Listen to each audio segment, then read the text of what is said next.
Bonsoir à tous. À la une de ce journal, au regard de la crise sociopolitique qui secoue la République du Cameroun, l'archevêque métropolitain de Yaoundé fustige l'attitude de certains dirigeants, leaders d'opinion et leurs décisions prises à l'encontre de l'intérêt commun.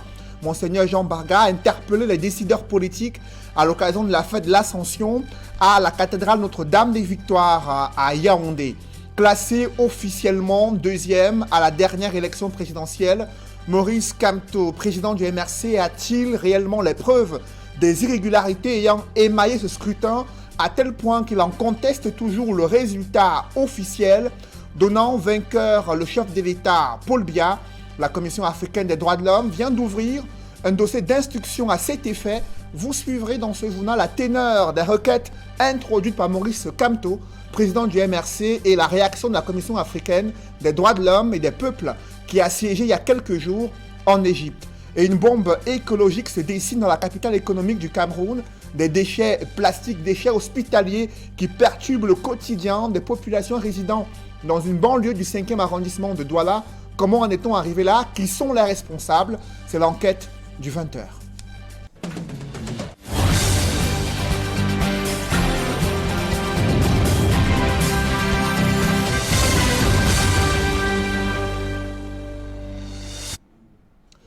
Merci de suivre cette édition complète de l'information sur Equinox Télévision.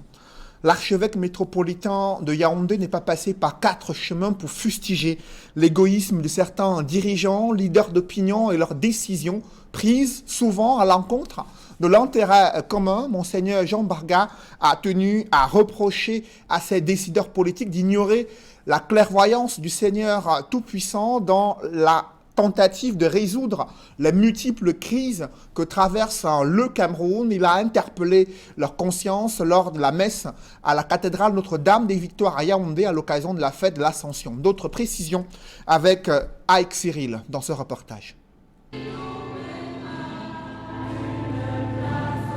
À la cathédrale Notre-Dame des Victoires de Yaoundé, les fidèles prient à l'occasion de la fête de l'Ascension afin que ceux qui dirigent le Cameroun soient clairvoyants dans leur prise de décision et travaillent pour le bien-être de tous les citoyens. Par ton ascension, Seigneur, inspire les décisions et tous les actes de gouvernance de nos dirigeants. Donne-leur l'humilité de se laisser guider par ta parole, afin qu'ils soient pour les peuples dont ils ont la charge une source d'ascension sociale. Seigneur, écoute-nous. L'Ascension 2019 au Cameroun se célèbre dans un contexte de crise sociopolitique. Pour l'archevêque métropolitain de Yaoundé, l'égoïsme des dirigeants qui ignorent Dieu dans leur prise de décision est à l'origine des tares que subit la société. Monseigneur Jean Barga invite les fidèles à garder les yeux rivés sur le christianisme, héritage par excellence que laisse Jésus avant de monter au ciel. Le message de l'Ascension permet d'assumer ce grand don, car le christianisme a été, est et restera pour nous tous un don d'amour ineffable de Dieu à l'homme. Le rejet de la religion dans certains milieux amène l'homme à la stérilité totale de sa vie, et alors se met en place un grand égoïsme, un grand individualisme, un manque de repères qui déstabilise la création et la sort de l'amour de Dieu et de sa perfectibilité. À travers chants,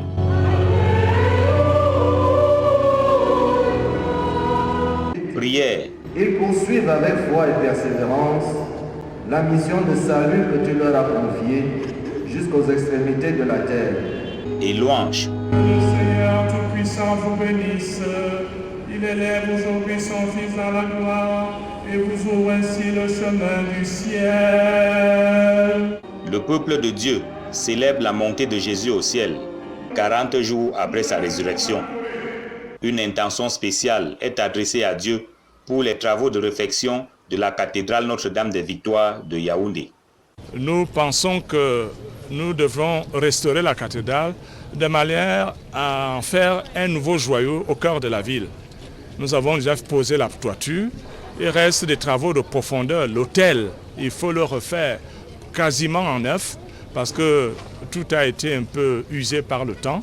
Et ensuite, nous descendrons à la nef pour les fidèles et surtout vers l'extérieur qui donne comme une espèce d'emblème à la ville ici. C'est donc des travaux lourds que nous avons commencé et nous les avons confiés à Saint-Joseph qui est le patron des travailleurs. Pour la réfection de la cathédrale, les fidèles ont déjà fait parler leur générosité. De janvier à mai 2019, 256 millions de francs CFA ont été collectés, soit 6 millions de plus que le coût total des travaux qui est de 250 millions de francs CFA. Et en bref, à présent, à Douala, la communauté chrétienne catholique s'est également mobilisée pour assister à cette fête religieuse, notamment la messe marquant l'Ascension, une journée particulière, pleine de sens et qui marque la dernière rencontre entre Jésus-Christ et ses disciples après sa résurrection, la messe qui a mobilisé la communauté chrétienne catholique à la cathédrale Saint-Pierre et Paul à Douala. Je vous le disais en titre, classé officiellement deuxième lors de la dernière élection présidentielle avec 14% des suffrages exprimés en sa faveur, Maurice Kamto a-t-il réellement les preuves des irrégularités ayant émaillé ce scrutin présidentiel à tel point qu'il en conteste toujours le résultat, donnant vainqueur le chef de l'État Paul Biya? La Commission africaine des droits de l'homme et des peuples vient d'ouvrir un dossier d'instruction après une avalanche de requêtes déposées sur sa table, notamment des requêtes déposées par le président du MRC.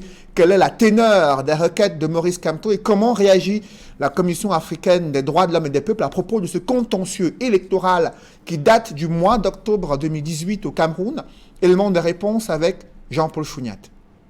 À peine le régime de Yaoundé interdit à quiconque de parler encore du contentieux post-électoral né de la présidentielle du 7 octobre 2018, l'Union africaine répond à la plainte de Maurice Kamto et le mouvement pour la renaissance du Cameroun, déposée devant la Commission africaine des droits de l'homme et des peuples.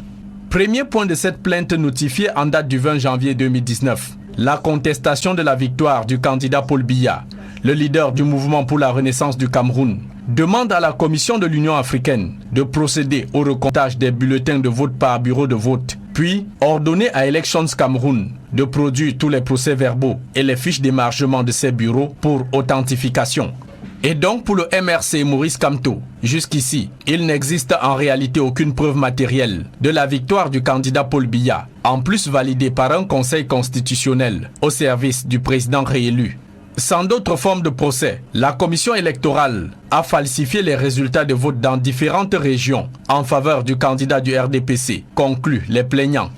Et pour les échéances municipales, législatives et régionales à venir, le mouvement pour la renaissance du Cameroun et Maurice Kamto demandent à l'instance africaine de recommander aux autorités de Yaoundé des réformes législatives, administratives et institutionnelles très profondes afin de garantir l'enracinement des principes et pratiques démocratiques dans la société camerounaise. En cas d'inexécution de ces réformes par le Cameroun, mentionne la plainte, la Commission africaine des droits de l'homme et des peuples se doit de saisir la Cour africaine des droits de l'homme et des peuples. Deuxième requête du MRC à la Commission des droits de l'homme et des peuples, les violations commises sur les militants et les représentants de ce parti politique durant l'élection présidentielle et ceux détenus pour avoir manifesté le 26 janvier 2019. Répondant à cette requête, la Commission africaine des droits de l'homme et des peuples, réunie en marge de sa 64e session ordinaire, tenue en Égypte du 24 avril au 14 mai courant, invite le MRC et Maurice Kamto à présenter les preuves et arguments sur la recevabilité de leur plainte dans un délai de 2 mois, conformément à l'article 105 de son règlement intérieur. Tout comme cette instance de l'Union africaine renvoie à une session ultérieure sa décision de saisir la Cour africaine sur cette affaire. À part donc de s'être saisie de cette plainte du MRC Maurice Kamto, la Commission africaine des droits de l'homme a presque ajourné toutes les requêtes des plaignants. Le gouvernement et les syndicats des personnels d'appui des universités publiques sont en désaccord à propos de l'application d'un décret du Premier ministre portant revalorisation du SMIC. Les personnels d'appui estiment que ce décret induit une modification de la grille salariale, ce que conteste le ministre de l'Enseignement supérieur qui a sollicité les éclairages des experts du ministère du Travail. C'était lors de la 2e session du comité de concertation entre le ministère de l'Enseignement supérieur et les syndicats Je vous propose d'écouter à cet effet le chef de la division de promotion du dialogue, Joseph Tamessé, au ministère de l'Enseignement supérieur. Le chef de l'État a pris un important décret en 2011, puis en 2012, qui donne un statut particulier au personnel d'appui et qui crée des primes spécifiques à ce personnel d'appui. C'est ainsi qu'ils ont désormais une prime d'appui à la recherche et à l'enseignement, une prime de transport, une prime de technicité qui sont spécifiquement payées. Et depuis novembre 2018, ce personnel d'appui a estimé que dans les universités d'État, le SMIC, dont le décret du Premier ministre chef du gouvernement de 2014 a revalorisé de 25 000 à plus de 36 000. Ils ont pensé que la revalorisation du SMIC de 44% impactait sur la modification de l'ensemble, la grille salariale. Et certains ont promis à leurs membres que le ministère de l'Enseignement supérieur, à travers les universités d'État, ne voulait pas appliquer le SMIC parce qu'ils pensent qu'il fallait modifier l'ensemble de la grille salariale. Le ministère d'État, ministre de l'Enseignement supérieur, a sollicité l'appui du ministre du Travail et de la Sécurité sociale, qui a mis à sa disposition un point focal permanent pour permettre un meilleur éclairage de l'application de ce décret. Les syndicalistes prendront un engagement de faire comprendre à leurs collègues qu'ils se sont trompés en annonçant une augmentation de salaire de 44% et qu'en réalité, c'était le SMIC qui a augmenté de 44%.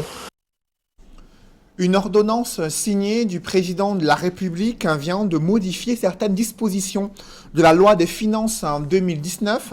Il en ressort que le budget général du Cameroun est désormais fixé à 5 212 milliards de francs CFA, soit une hausse de 362 milliards par rapport au budget initial voté au Parlement.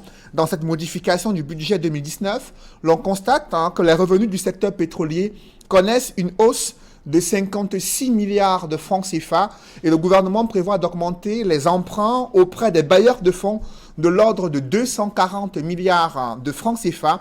Autre ajustement observé dans l'utilisation des ressources de l'État, c'est la réduction des budgets de fonctionnement de certaines administrations publiques et l'augmentation des enveloppes financières consacrées au règlement de la dette publique au Cameroun. Parlons à présent des cacaoculteurs du département de la Léké. Ils sont appelés à améliorer leur capacité de production du cacao. C'est l'une des recommandations du Conseil interprofessionnel du cacao et du café qui a sensibilisé une centaine de producteurs venant des 9 arrondissements que compte ce bassin de production. Élisée Bogba et Marcelin Gansop. Avec 3 453 tonnes de cacao commercialisées au cours de la dernière campagne, l'Union des coopératives d'arrondissement des cacaoculteurs du centre a de quoi se réjouir, mais sans verser dans la jubilation excessive, puisqu'il y a encore du chemin. La campagne n'a pas été très bonne. C'est vrai qu'il y a eu une remontée au niveau des statistiques de le tonnage de commercialisation, mais nous n'avons pas atteint nos objectifs. Nous aurions voulu vendre au moins 5 000 tonnes de cacao. Or, vous avez dû constater, nous n'avons même pas atteint les 4 000 tonnes. Le bon point, c'est que les producteurs ont continué à vendre groupés pour l'essentiel. Les prix moyens sont intéressants. On n'a pas tous les indicateurs sur la qualité, mais nous pensons que des efforts sont faits. Cette évaluation a donc offert l'occasion de dresser le bilan de la dernière campagne, sans flagornerie ni langue de bois. Question de voir ce qui a marché, mais surtout ce qu'il faut améliorer pour booster la production du cacao de qualité dans le département de la Léké. Parce que nous n'avons pas eu un bon partenaire pour nous accompagner dans la commercialisation du cacao. Et ça a failli créer des cassures. Mais la réunion de ce jour nous ramène à redevenir forts comme on avait démarré, à redevenir soudés. La Léké compte 9 arrondissements. Il n'y a pas de magasin de stockage, on n'a même pas d'outils, les choses comme matériel. On a besoin de ces choix pour qu'à la fin, on puisse avoir un cacao de qualité. Quand vous voyez qu'on n'a pas assez de fonds pour louer les voitures, on n'a rien. C'est difficile pour nous de collecter. Tous sont donc conscients qu'il faut repartir, et surtout repartir sur de bonnes bases. Le Conseil interprofessionnel du cacao et du café, fidèle à ses engagements, sera toujours aux côtés de ses producteurs pour les aider à avancer. Vous savez, il y a 2 ans, ce n'était pas exactement ça, les prix étaient au plus bas, on a craint un découragement. Or, ce que nous voyons, c'est plutôt un engagement. Et puis, quand nous suivons, parmi les principales demandes des producteurs figure la demande en matériel végétal. Ils veulent renouveler leur plantation. Ça veut dire qu'ils croient.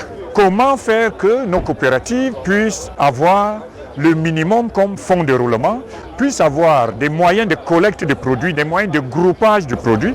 Comment faire que les coopératives puissent disposer des magasins de stockage pour sécuriser le produit. Cette évaluation a permis de jeter les bases du futur pour une union des coopératives qui se veut plus forte que jamais. Nous avons 3 objectifs. Ramener les producteurs en permettant des ventes régulières. Donc pour cela, il faut obtenir des partenaires crédibles. La deuxième chose, nous voulons faire immatriculer tous les membres de la coopérative, qui sont à peu près plus de 12 000. Aujourd'hui, l'immatriculation des membres est inférieure à 3 000. Et le troisième point, nous voulons mettre en place des pépinières pour permettre l'extension ou la régénération ou alors des nouvelles créations. En clôturant les travaux de l'évaluation de la campagne cacaoyère 2018-2019, le sous-préfet de Sa a loué les efforts consentis par les producteurs, tout en les invitant à travailler davantage et à persévérer dans la voie de l'excellence, en barrant la route au corsage, malheureusement entretenu par certains producteurs. C'est à ce prix que la laitier pourra reconquérir sa place, le premier grand bassin de production de cacao. Des chercheurs camerounais broient du noir, leurs conditions de travail sont intenables, disent-ils. Ils ont exhorté le gouvernement à prendre en compte leurs préoccupations sociales et leurs difficultés rencontrées au quotidien. Le ministre de la Recherche scientifique les a appelés à pouvoir trouver des solutions à travers des emplois et auto-emplois au Cameroun. D'autres détails dans ce reportage que signe Aïk Cyril. La direction générale affiche fière allure. Pourtant, les laboratoires ne payent pas de mine. À l'Institut de recherche géologique et minière, les conditions de travail ne sont pas toujours des plus reluisantes. Les laboratoires sont équipés de façon basique, c'est-à-dire que nous avons juste quelques éléments qui nous permettent de faire ceci. Mais sinon, notre souhait, ce serait, n'est-ce pas, d'avoir tout l'équipement. Nous n'avons pas à notre niveau suffisamment d'appareils sophistiqués, adaptés à la technologie actuelle pour pouvoir réaliser ce genre de travail. Avec peu de moyens, les chercheurs à l'IRGM réalisent des prouesses. En journée, par exemple, pendant que nous avons le soleil, si on n'a pas envie de préparer, à base seulement de la chaleur récupérée, nous pouvons sécher nos aliments. Ici, par exemple, un séchoir hybride à denrées alimentaires. Nous avons par derrière le capteur, un capteur solaire. Donc, et ici, nous avons du charbon. C'est-à-dire qu'on peut mettre de la matière, n'est-ce pas, telle que la biomasse ou bien du charbon ou bien du bois. Également, un appareil de récupération d'une partie de l'énergie de cuisson pour séchage et fumage des denrées alimentaires. Pour allumer, vous ouvrez ici. Vous mettez le charbon ici dedans. Après, vous ouvrez ici pour que l'air entre. C'est l'air qui entre qui alimente le feu, qui joue un double rôle. En même temps que vous préparez, vous pouvez chercher votre... Oui, voilà. Tout à fait. Pour passer de la parole à l'acte, sur le même appareil, la viande est fumée alors que le maïs est cuit. En visite à l'IRGM, le ministre de la Recherche scientifique et de l'Innovation n'hésite pas à manger quelques graines. Ces appareils fonctionnent sous énergie solaire. Madeleine Chente touche du doigt la dure réalité de l'Institut de recherche géologique et minière. Un seul poste comme ça, tel que vous ne peut vraiment pas vous donner la pluviométrie, surtout le bassin. La preuve est que souvent, quand il pleut ici, dès qu'on arrive au cours mer, là, c'est tellement sec. Donc si on donne vraiment la quantité de pluie qui est tombée au poste pluviométrique, donc on ne peut pas vraiment dire que c'est la pluie de Yaoundé. En réponse aux doléances des chercheurs, le MINRESI propose de mener des activités génératrices de revenus afin de subvenir à leurs besoins. Je demande au top management et à tous les chercheurs de penser qu'à court terme, ils peuvent produire pour que l'institut ait une certaine autonomie financière. On ne peut pas tout le temps attendre que l'État donne des subventions. Ça ne marche dans aucun pays du monde. L'État ne peut pas être un distributeur d'argent. Mais vous avez vous-même vu que nous avons des potentialités pour gagner l'argent par nous-mêmes. Et c'est ce que je demande donc aux chercheurs. Bras séculier de l'État en matière d'énergie, de gestion des ressources en eau et environnementale, l'Institut de recherche géologique et minière ne dispose pas toujours de moyens pour mener à bien ses missions. Une approche basée sur l'autofinancement permettra peut-être de parer au plus pressé. Je vous invite à présent à la découverte du processus de production du miel dans la région de l'Ouest. Certes, l'activité est florissante et pour autant, ceux qui entreprennent dans la production du miel, ils éprouvent quelques difficultés dans leurs activités. C'est le constat que font Raphaël Tcheko et Gladys Sidier dans ce reportage. Le miel, encore appelé l'or de la ruche, n'est pas un produit alimentaire acquis. En effet, après le dur labeur des abeilles, de la fleur à la ruche, tout un travail de préparation et de conditionnement est nécessaire pour assurer une bonne conservation du miel tout en gardant ses qualités gustatives. Nous sommes au cœur de la fabrication du miel dans le département des Bamboutos, dans la région de l'Ouest Cameroun. Notre apiculteur, M. Fogassou, qui s'apprête à récolter du miel, doit tout d'abord signaler sa présence aux abeilles en les enfumant. C'est une méthode qui permet également de les calmer.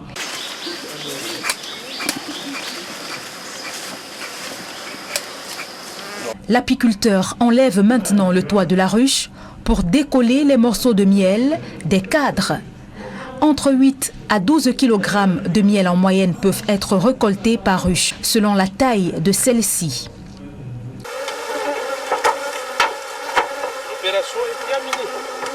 Après l'étape de la ruche, direction la miellerie.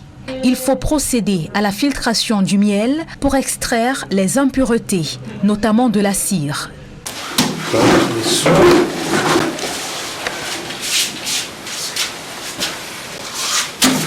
On passe ensuite le miel dans un grand tamis pour l'épurer. Après la filtration, la maturation.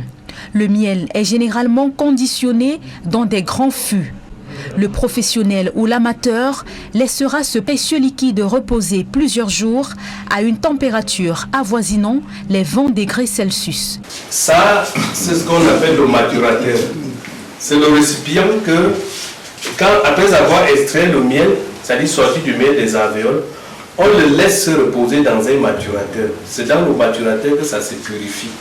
Suite à cette maturation, de l'écume s'est formée à la surface et il faut le retirer. Le miel est enfin prêt à la commercialisation et à la consommation. Notre apiculteur procède au conditionnement du produit fini obtenu après de longues heures de travail minutieux. Il nous confie qu'à base de ce miel, il peut aussi produire du vin. Ce miel qui est prêt à la consommation, on peut le transformer sous autre forme. On peut faire le vin du miel à partir de ce miel.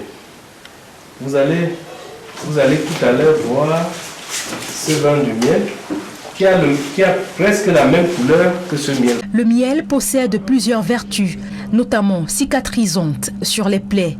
Le miel contient des agents bactériens. Il a également des propriétés antiseptiques. Le miel diminue aussi l'état de fatigue et c'est un bon allié beauté pour les femmes. C'est le produit alimentaire qui ne doit pas manquer dans le garde-manger.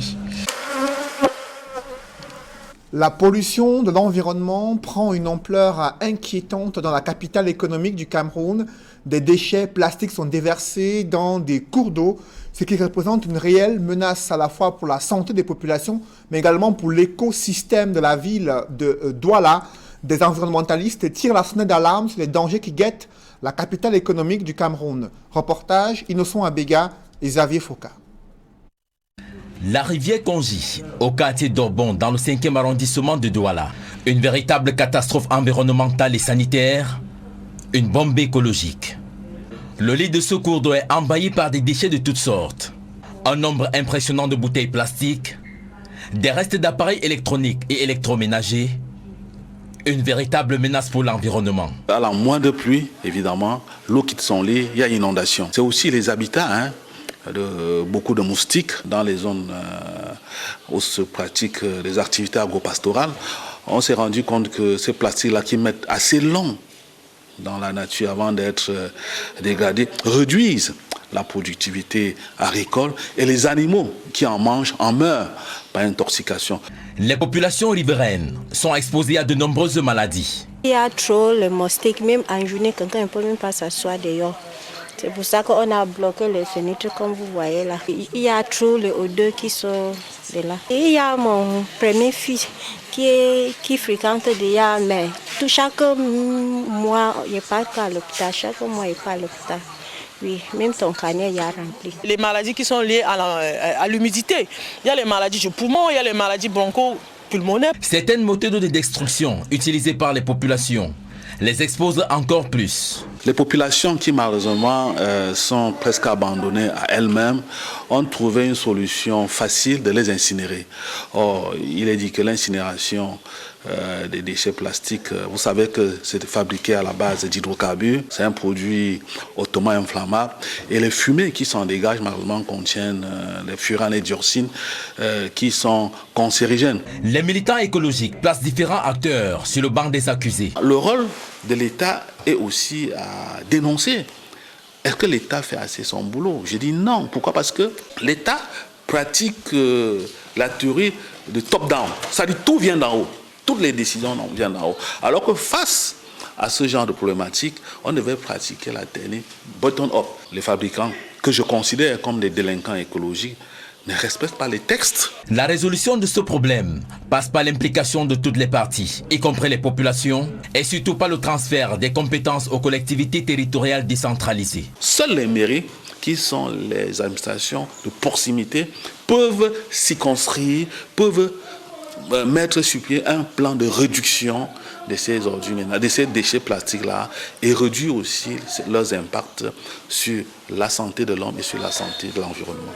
La solution passe aussi par l'application de la loi numéro 96/1205 portant loi 4 de gestion de l'environnement en son article 43 qui stipule que tout générateur de déchets a l'obligation de le traiter de façon écologique jusqu'à l'étape d'innocuité. Si on appliquait aussi vraiment cet article-là qui exige à tout fabricant ou bien à tout générateur des déchets de les récupérer, vous êtes tout à fait d'accord avec moi qu'on ne trouverait pas les bouteilles vides dans les cours d'eau comme le Condi. C'est dans ce contexte que l'on s'achemine vers la célébration de la 47e édition de la Journée de l'environnement, qui est placée sous le thème « La pollution de l'environnement ». Une entreprise King International spécialisée dans le traitement des déchets est confrontée à des difficultés liées à un litige foncier. Pourvoyeuse d'une centaine d'emplois, elle risque de fermer dans un tel contexte. Reportage Eric Marchandjomo. Oui, ici à King Environnemental, nous sommes spécialisés, comme je vous l'ai dit, dans le traitement des déchets spéciaux par incinération. Et cette salle, c'est la salle d'incinération qui est composée de 3 incinérateurs. Donc l'incinérateur phare, c'est cet incinérateur, l'incinérateur 150, qui est un incinérateur qui est pré-combustion à 750 degrés. Voici une présentation sommaire de King Environnemental, entreprise de recyclage de déchets liquides et solides située à la pénétrante est de la ville de Douala, non loin du fleuve d'Ibamba. Ici, la devise appliquée est celle des 3 R, recyclage, revalorisation et réutilisation des déchets. À défaut, ces déchets sont incinérés. Nous avons ce second incinérateur qui est un incinérateur transportable, c'est-à-dire en fonction du marché